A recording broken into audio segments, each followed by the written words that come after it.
So recently I've been going to marriage counseling with my fiance Lily, and her and I have been learning a lot about our differences as well as the ways that we can come together and be a better married couple. And it's been very challenging for me because, to be honest, as much as I just want to have 8 to 10 hour work days and just focus on my business, I just haven't been able to do that because being engaged has been a very challenging season and there's a lot to work through, and some engagements are really easy. Ours honestly hasn't been. And so in today's video I want to talk about how to create balance and how it really balances the wrong word, and how I've even heard other words thrown around like work-life integration.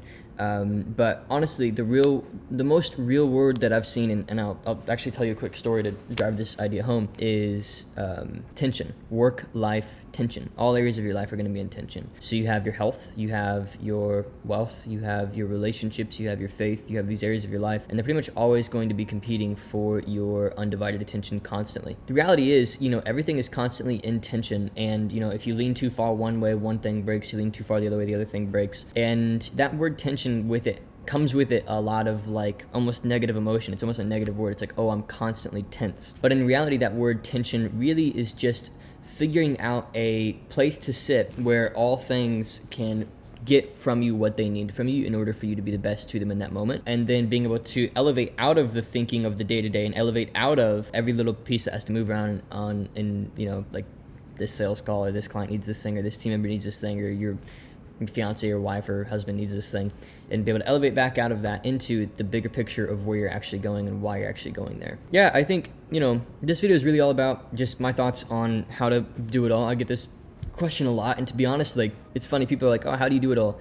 And at the same time, I'm like, I legitimately feel behind. I feel very behind my own personal growth curve. I feel like my business is nowhere near where I want it to be, and I credit a lot of that to wanting to have a balanced life, right? And be able to do other things in my life, spend my time with my fiance, be with my family, and now I even have a dog, and I've got these things that I have to take care of. So yeah, I gotta be honest, I don't have it figured out. I'm the first from having it figured out. I've got constant pressure from every single direction to show up and to be present in every given moment. But that said, I just wanted to encourage you that work-life balance doesn't exist, and it sounds harsh, but if you can accept that it's more like work-life tension, which is the word that our counselor gave me recently, then I think you'll find a lot more freedom. So here's a few ways where you can recognize, when you are out of balance and you're out of tension, and when you're in balance and you're in tension, you're intentionally in tension. So way number one is that every time you're doing anything, every time you move from project to project, the mental shift from this thing to this thing doesn't take effort. I found a lot of the time when, I have to mentally shift from Trey to fiance, or my business Trey to fiance Trey, or from, workout Trey to, taking care of my dog Trey or whatever. I find that if I don't do the thing that I'm transitioning from well back when I was doing it, I will almost push against the transition because I feel like I didn't do what I needed to do in that one moment. So presence is the first tip that I have for everybody. Be present exactly where you are at right now, because unless you are present and you do what you're doing currently extremely well, then odds are you're going to, again, press against and push against the transition from it to the next thing, and then you're just going to pull from that thing that you're doing, whatever it is, whether it's family time, work time, whatever, you're going to pull from that thing into the next thing that you're doing, a bunch of stress and tension in your own heart and in your own head, and a bunch of a lot of frustration of I'm not done, right?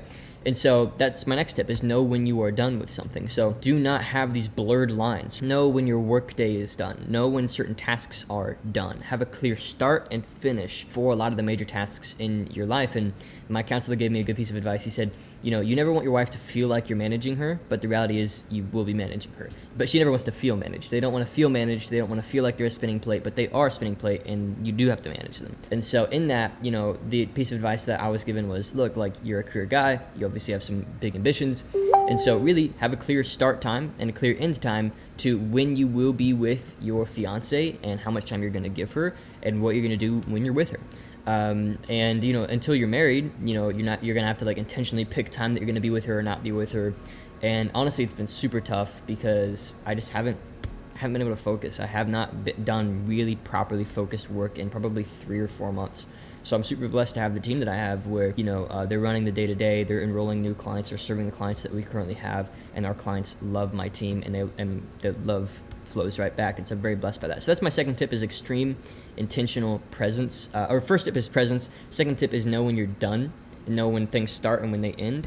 And the final tip is don't lose sight of where you're going. It's very easy when you're in the muck, when you're in the day-to-day, you know, when you're like trolling through the mud, to lose sight of kind of the end of the swamp that you're going through. And so I would encourage you to take a second, and, you know, for myself, I like to meditate every day. And so I'll have, like, you know, 3 to 5 minutes, sometimes 10 or 20 minutes, kind of depending on what I can squeeze in, where I use the app Headspace, and I just meditate. And it gives me a second to just kind of reset my head and reset my brain space, which gives me the ability to, you know, zoom out and almost see the bigger picture, so I can, you know, go back into the trenches and hit, you know, each step with the intention that is needed to get me where I'm going. Because there's the common, there's the parable of like the man in the forest that just goes in circles, right? Because he has no sense of where he's going. He doesn't know north or south or east or west, doesn't know up, down, left, or he probably knows up, down, but he doesn't know left or right. So you end up just going in circles in the forest. So if you can't zoom out, and you aren't clear on exactly where you're going, you probably won't end up getting there. And so just make sure that you have, you know, a very clear idea of where you're going, why you're going there, and why you want the thing that you're trying to do.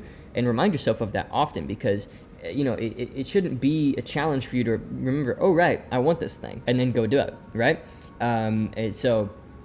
But unfortunately, when we get lost in the mud, you know, we lose sight of the bigger picture. So these are my tips. Hopefully these are helpful for you.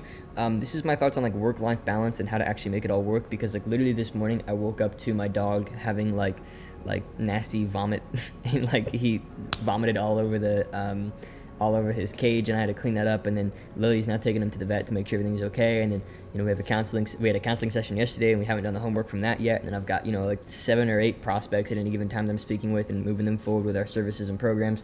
And yet we still had like $130,000 a month, which is awesome. And we're just going to keep growing. So, you know, I'm aiming for $200,000 a month in April. We'll see if that happens. And yeah, hopefully this has been a valuable video to you, and see you.